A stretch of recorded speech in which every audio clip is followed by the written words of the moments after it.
2:30, baby, won't you meet me by the beam? Too early, maybe later, you could show me things. Hey guys, this is Jacolia of Jacolia Gems. Thank you for once again coming back home, family. Now, if you happen to be new here, I definitely hope that you hear something on today that will persuade you to stay. With that being said, let's jump straight into today's short video. And I'm going to have the longer videos on this topic because there's some deep digging that we begin to go into that unearths the Afro-Asiatic, Semitic roots, Bantu, West African, Hebraic roots of these European nations. Now, guys, as many of you know, I have a great amount of Black Irish ancestry. I have Black Irish ancestry from the Hughes side of my father's maternal ancestry. His mom's great-grandfather was directly from Ireland, and he was part of the swarthy Europeans, the mulattoes, the Moors, the Sephardic Jews, whom were forced to leave Ireland in 1848. If it's something that you have not heard about, I definitely implore you to do some research. When we begin to look at the word mulatto, during the 1800s, this word was specifically applied to swarthy European immigrants that were coming over into the Americas. Now, we also know that there were some caste systems that were being used in Africa and in the Caribbean as well to begin to make a differentiation between the mulattoes, the Creoles, so on and so forth. When we began to look at the swarthy Europeans when they were in Ireland, as I have forestated in other videos, they were farmers. Who else were farmers, you guys?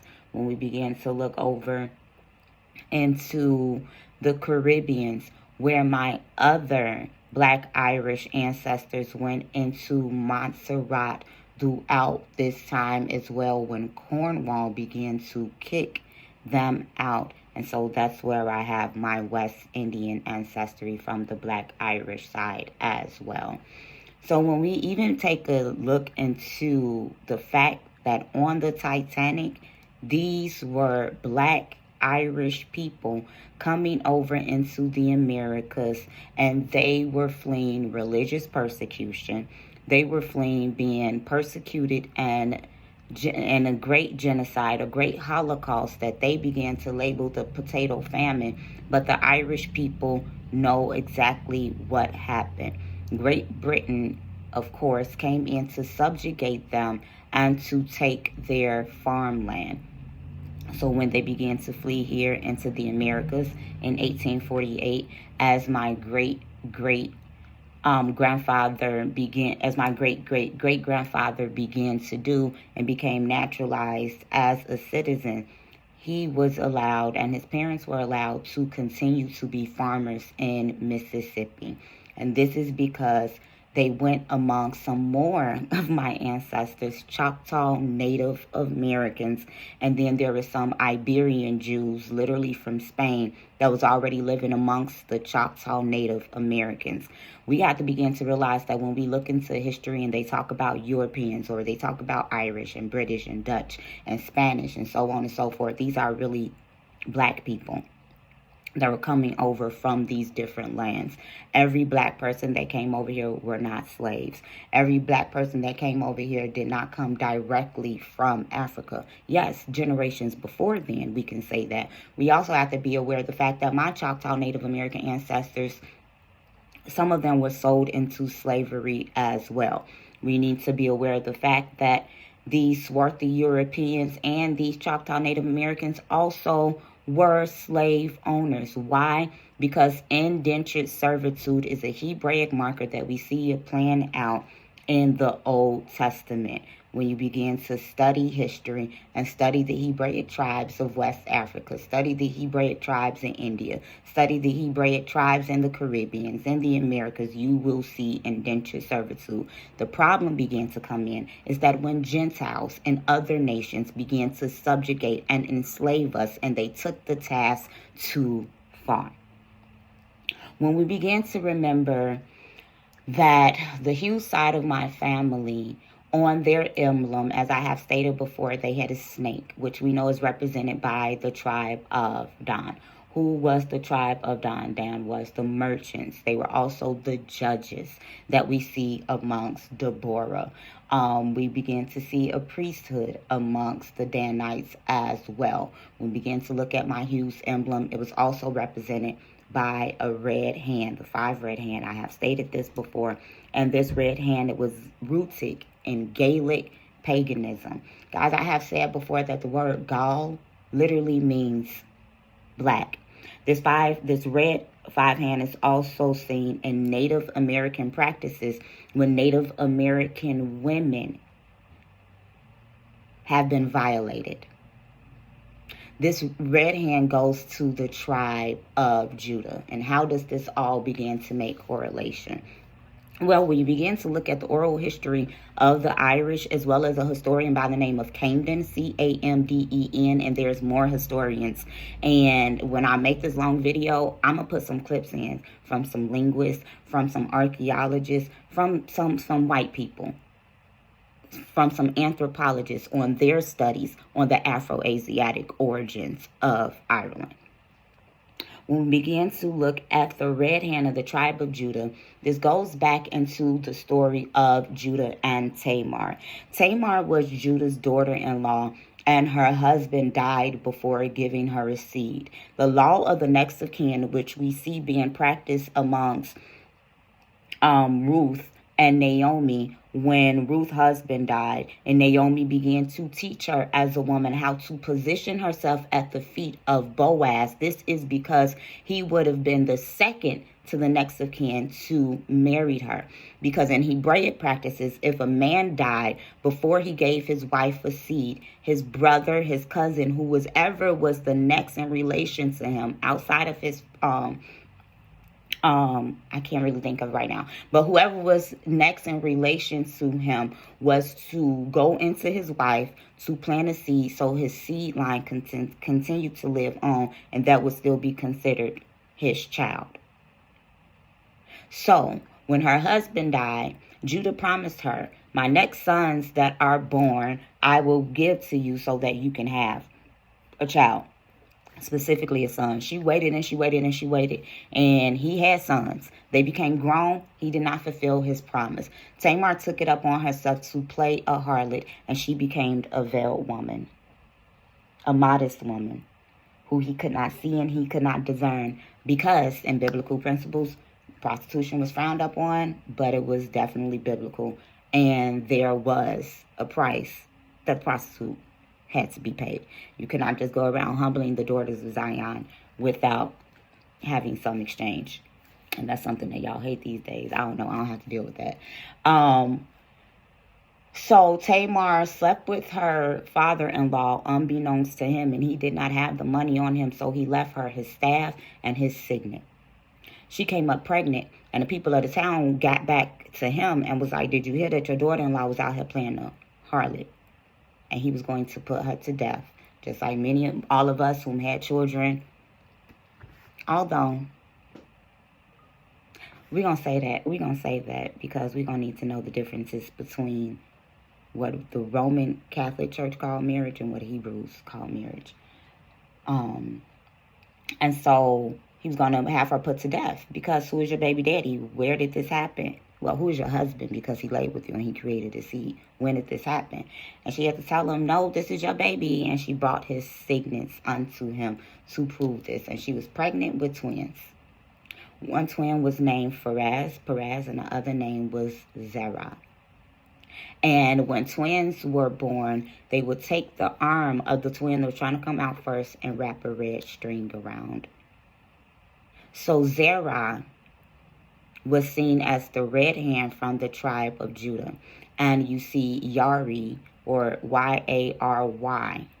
Both of these are said to be the predecessors of, well, two other predecessors of Ireland. Specifically, a man by the name of Calico. What up, Calico?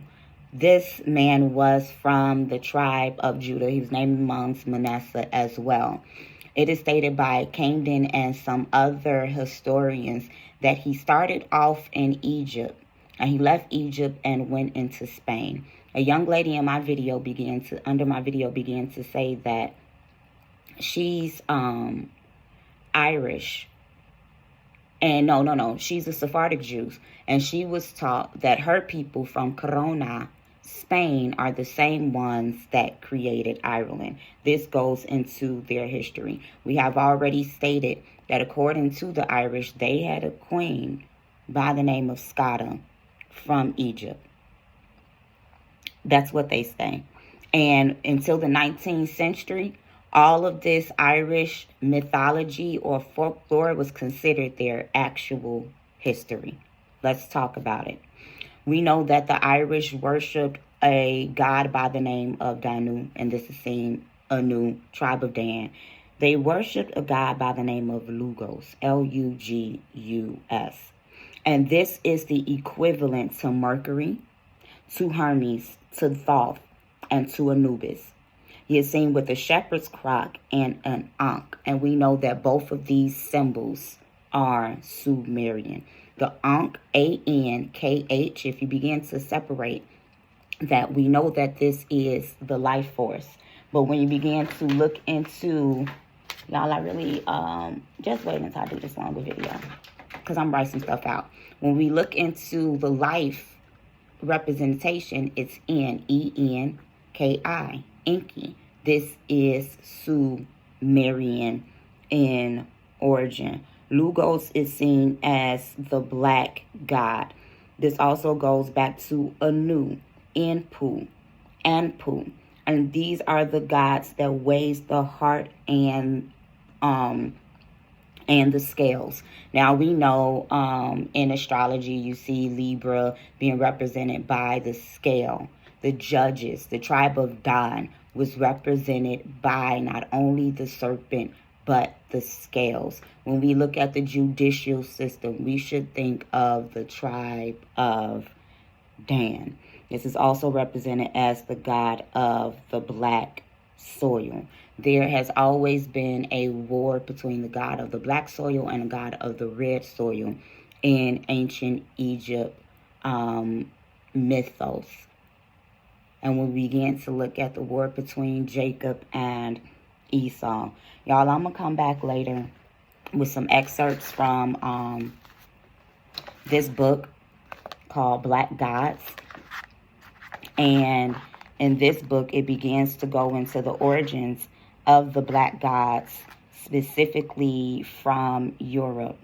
And this is something that's really, really, really, really interesting. And it needs to be talked about because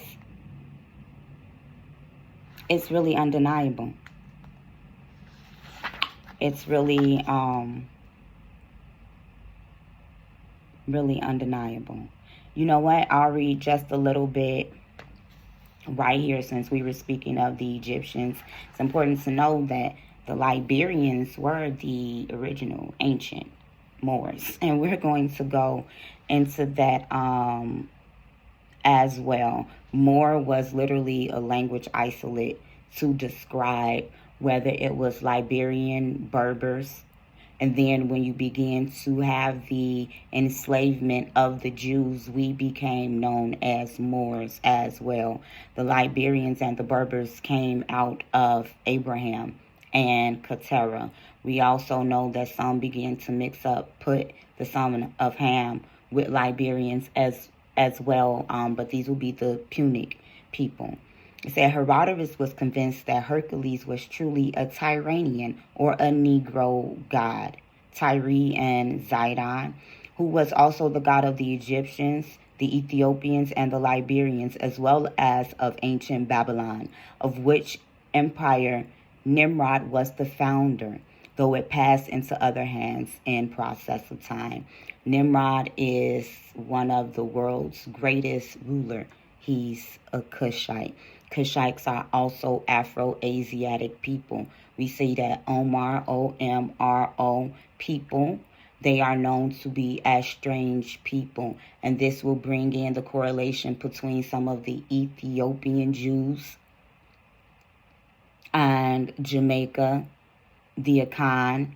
Like, it's so many Hebraic markers. And we also have to remember that Yod He Wav was the power of the Hebrews. And there are many Hebraic groups.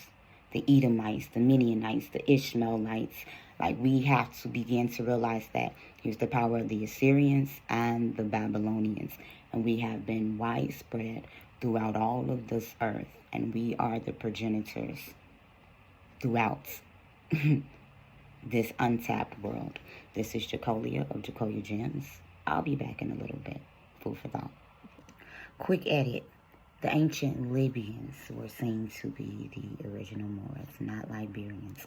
We'll talk about Liberians and their relations to the Creoles and the Kalinango and the Kikongo and all of that stuff in another video.